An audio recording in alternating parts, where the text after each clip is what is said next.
Un jour, je me suis fait vacciner, j'ai fait vacciner des gens de ma famille contre l'hépatite B, parce que je suis rentrée en France et il y avait une énorme campagne sur l'hépatite B. Et je me suis dit, moi, je vais être une bonne mère et voilà, je vais faire ce qu'il faut. Et après, je me suis rendu compte que quand je suis revenue aux États-Unis, quelque temps après, je me suis rendu compte que il y avait des class action et que les gens se regroupaient et qu'il y avait des tas de problèmes avec ce vaccin. Et donc, effectivement, j'ai prié très fort que je sois pas la cause de maladies ou de choses terribles dans ma famille. Plutôt pas mal passé pour nous, mais en tout cas, j'étais dans une colère noire parce que si on m'avait dit, moi, Basque et Bélier, que j'étais manipulée, j'aurais rigolé. En fait, j'étais comme tout le monde, extrêmement manipulée par ce que je voyais à la télé et que je prenais pour de l'info, alors que c'était de l'intox. Et je me suis juré ce jour-là, je me suis dit comment on peut être aussi bête. C'est-à-dire ils me disent quelque chose et je cours le faire. Et j'ai dit plus jamais je n'écouterai ce qu'ils disent et je me ferai ma propre idée avant de savoir ce que je dois faire ou pas. Donc quand il y a eu quand ils ont commencé leur campagne sur le H1N1, je suis allée regarder pour moi et ma famille ce qu'il fallait faire. Et là je suis tombée sur des trucs que j'aurais jamais imaginé que ça puisse exister, des conflits d'intérêts, des trucs Baxter qui avait déposé le brevet du vaccin un an avant, enfin des trucs hallucinants, le fait qu'ils aient voté l'impunité des labos pour au cas où il y aurait des effets secondaires, enfin bref. Et donc voilà, j'ai commencé mon enquête comme ça, et après j'ai trouvé des trucs tellement horribles que je me suis dit mais est-ce que c'est uniquement avec ce vaccin? Je suis allée voir des experts qui me paraissaient honnêtes aux États-Unis et ici. J'ai été élevée dans la religion catholique, vraiment, vraiment. Mais après, j'ai un peu laissé tomber, enfin je veux dire, j'ai pas laissé tomber Dieu, jamais, mais j'ai laissé tomber le fait d'aller à l'église, voilà. Et ben, quand je vois ça, je veux dire, je me dis qu'effectivement, Dieu existe parce que ça m'a permis de mettre un nom sur le diable. Parce qu'au catéchisme, ça reste toujours très virtuel, quoi. On voit pas Satan comme ça.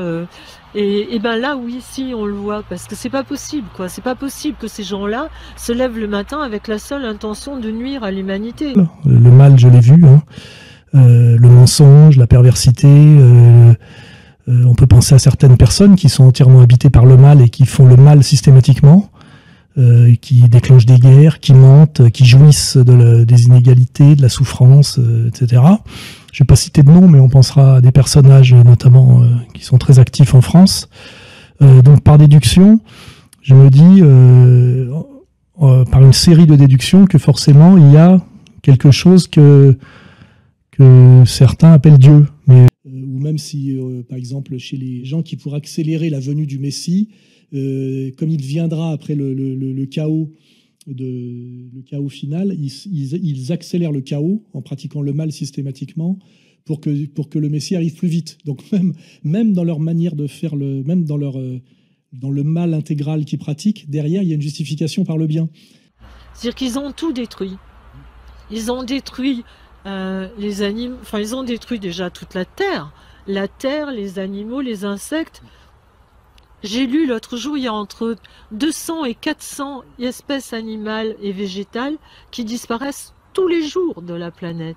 C'est-à-dire que ils nous ont dit, déjà pour nous, ils nous disent que la création, c'est de la merde, parce que le corps humain n'est pas capable de se défendre, faut se faire vacciner à tout prix. C'est pas vrai, le corps humain a un système immunitaire, et si on n'était pas nourri avec des résidus de pétrole comme ils nous font en ce moment, le système immunitaire marcherait et les gens n'auraient pas de maladies chroniques. Je veux dire, où on va, quoi?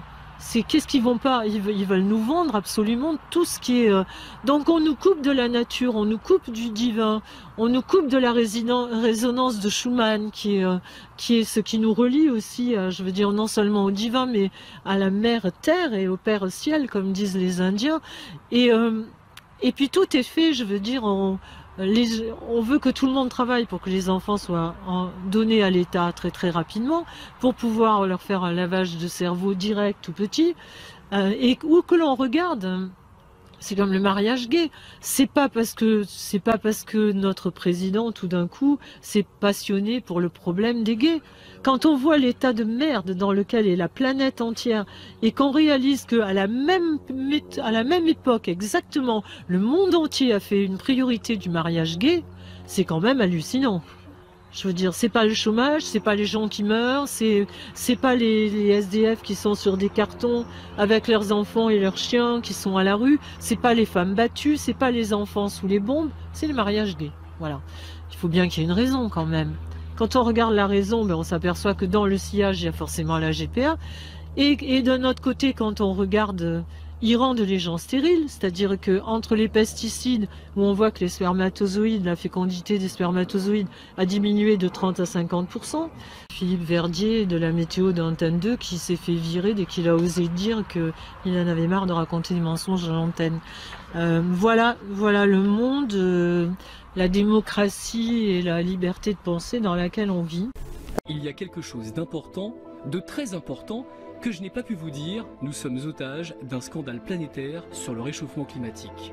À la base, il y a les scientifiques manipulés, politisés, des conflits d'intérêts, de la corruption, des scandales sexuels, puis des politiques, qui ne servent que leur image et leur soif de pouvoir.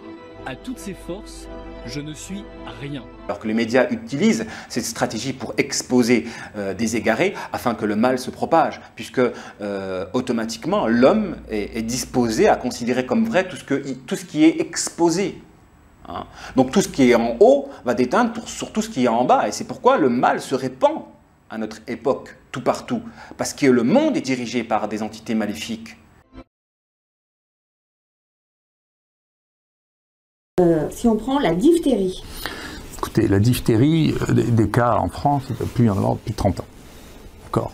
Alors les gens disent oui, mais il peut toujours y en avoir. C'est bien possible qu'il puisse y en avoir, mais avant 2 ans, si vous voulez, pour avoir une diphtérie, actuellement, je ne vois pas comment on pourrait faire. Donc il y a une vraie question, il y a un débat qui ne se pose pas ici, mais qui se pose aux États-Unis, c'est savoir si c'est vraiment nécessaire de faire ça à 3 mois ou si on peut attendre de le faire à 2 ans. La plupart des gens qui réfléchissent disent écoute, on va probablement attendre jusqu'à 2 ans de le faire, pas la peine de commencer à injecter les bébés à 3 mois pour ça. Il n'y a pas d'utilité du vaccin à 2 mois. Non. Alors, le tétanos. Tétanos non plus, il n'y a pas de tétanos néonatal ni chez les nourrissons. Et le tétanos, c'est devenu, c'est une question qui mériterait vraiment une réflexion très profonde. D'abord, c'est pas une maladie contagieuse, donc il n'y a pas de danger social à la tétanos.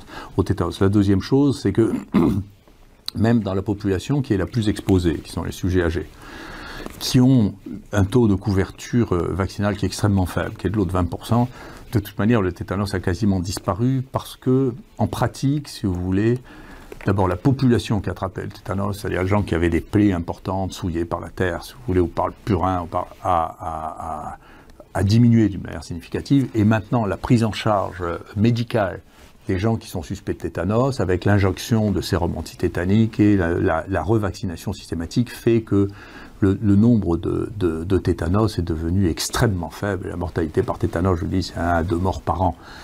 La polio. La poliomyélite, c'est pas très compliqué. Il y a 2 choses. D'abord, la France a pris une position assez raisonnable, c'est-à-dire qu'elle a arrêté le vaccin vivant il y a quelques années, avant que l'OMS l'arrête, juste l'année dernière en réalité. Donc l'OMS a fait une erreur là absolument considérable sur le virus de la poliomyélite. Il y a 3 virus de la poliomyélite, le 1, le 2, le 3. Le 1 est complètement éradiqué depuis plusieurs années, il n'existe plus. D'accord ? À telle enseigne que, si vous voulez, on est passé d'un extrême à l'autre, qui est assez intéressant, c'est-à-dire qu'on est passé du fait que on utilisait du vaccin vivant dans beaucoup de pays de la Terre, et maintenant, on ne peut plus utiliser, on n'a même pas le droit de posséder un vaccin contre la poliomyélite vivant, même dans nos laboratoires P3, sans avoir une autorisation ministérielle particulière. Le vaccin, tellement il est dangereux. D'accord. Pourquoi ? Parce que le 2 a été fait à une époque, on ne ferait plus jamais les vaccins comme ça, le 2 a été fait à une époque où il avait été propagé quelquefois sur des cultures cellulaires, et il y avait extrêmement peu de différence entre le vaccin et la forme sauvage. Et donc il y avait ce qu'on appelle des révertants, c'est-à-dire des méningites, en particulier des méningites. Moi j'ai vu une méningite vaccinale, la poliovirus 2, et il y avait des poliomyélites, les seuls poliomyélites qui est depuis 30 ans en Europe sont des poliomyélites liés au vaccin, à un révertant vaccinal. Le vaccin contre la poliomyélite, ça n'a aucun sens.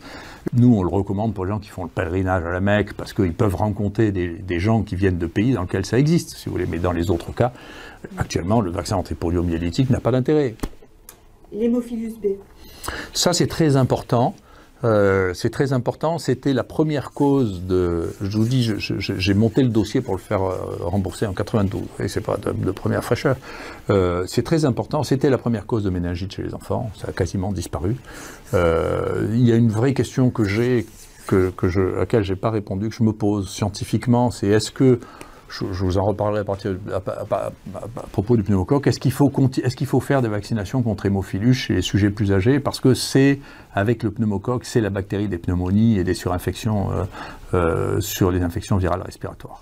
Et sur les nourrissons, il faut le faire. Il faut le faire. Coqueluche.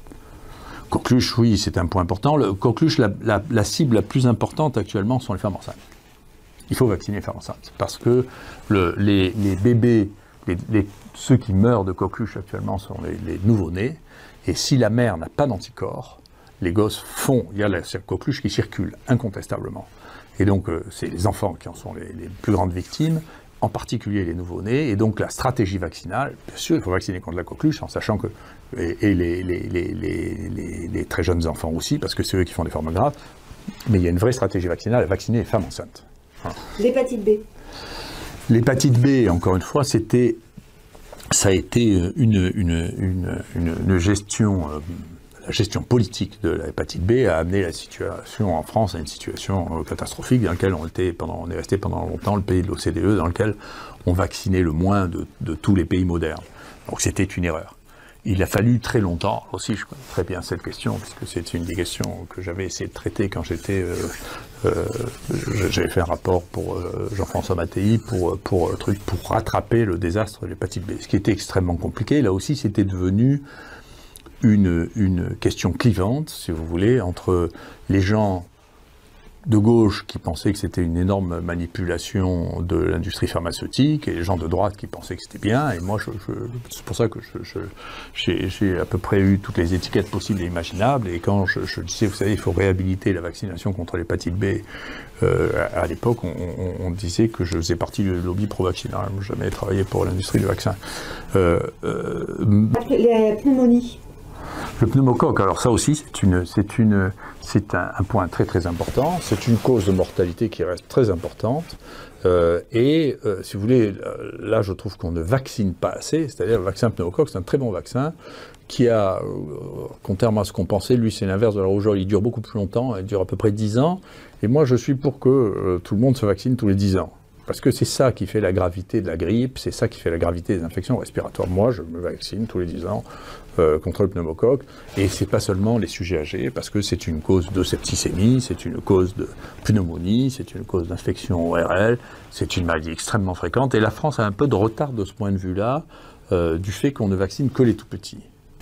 Méningite C, puisque c'est... Moi, je vous parle des vaccins obligatoires. Hein. Méningite C. L'efficacité de la vaccination contre la méningite C, elle a surtout été démontrée en Angleterre, où c'était devenu, si vous voulez, le sérotype majeur. Donc les Anglais sont mis à faire la vaccination contre le méningo C de manière systématique, avec une diminution significative du nombre de cas, parce que c'était le sérotype qui circulait le plus.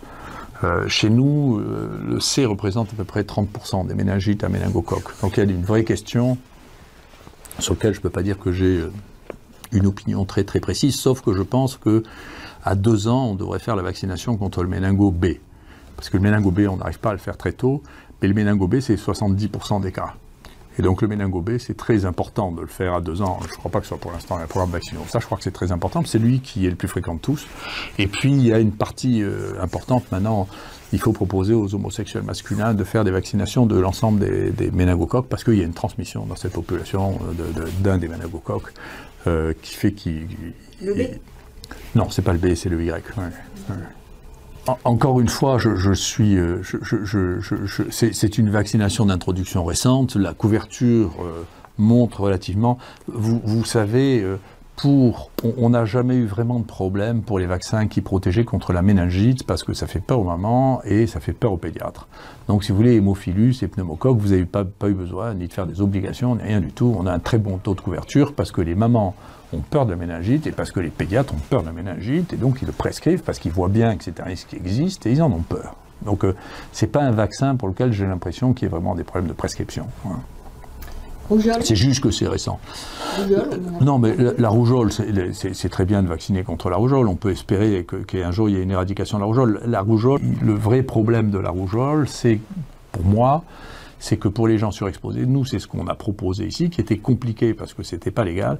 C'est au moment où on a eu l'épidémie de rougeole, c'est de demander à tous les étudiants et tous les personnels de soins qui étaient en contact de se faire une sérologie, ce qu'on a commencé à faire, pour regarder s'il y avait des anticorps et pour vacciner ceux qui n'en avaient pas. Puisqu'encore une fois, je vous dis, dans les cas diagnostiqués de rougeole au moment de l'épidémie de 2010, il y avait 30% qui étaient personnels de soins.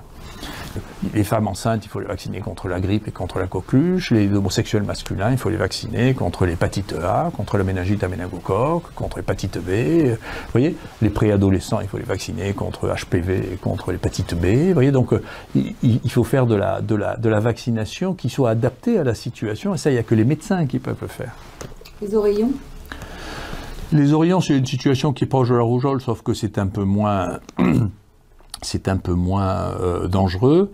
Nous, on a eu une épidémie d'oreillons chez des étudiants récemment aussi, ce qui veut dire qu'effectivement, il y a des risques de poussée épidémique d'oreillons, et que donc, bon, il faut vacciner contre les oreillons. La rubéole? La rubéole, je pense qu'actuellement, il y a très très peu de cas de rubéole congénitale. Je pense que c'est devenu, ne serait-ce que parce qu'on teste ça systématiquement chez les femmes enceintes.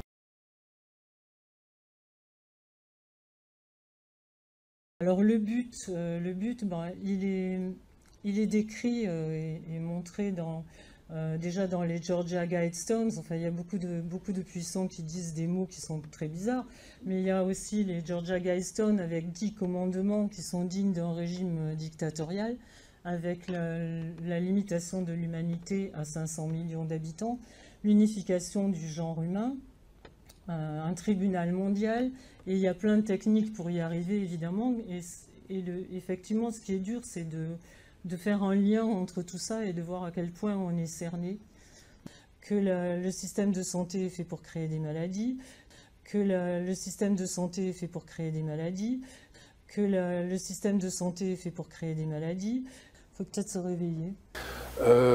Claire Sévrac était en parfaite santé quand elle nous a quittés. Claire Sévrac a été empoisonnée. Mais, si vous voulez, quand j'ai fait cette vidéo, j'étais complètement incapable de dire, mais quelle est la raison? Quelle est la raison? Or, c'était ce que Claire Sévrac était en passe de gagner comme bataille. Elle était en passe de gagner la bataille de sa carrière. Elle était près de ça, et le système l'a très bien compris. Le système est vigilant, et il voit très bien les choses. Il a parfaitement analysé où en était Claire Sévrac. Elle était en train de convaincre complètement. Il y a des médicaments qui sont autorisés, qui sont prescrits toute la journée, et on s'aperçoit que 5 ans ou 6 ans après, ils sont retirés du marché parce que le scandale commence à se voir. Et donc ça, c'est pas bien, parce que pendant des années, il y en a eu plein. Il y a eu le Vioxx, il y a eu le thalidomide, il y a eu le Distilbène, il y a eu le Diantalvic, les hormones de la ménopause, les hormones de croissance. Enfin, il y en a plein, c'est courant, quoi.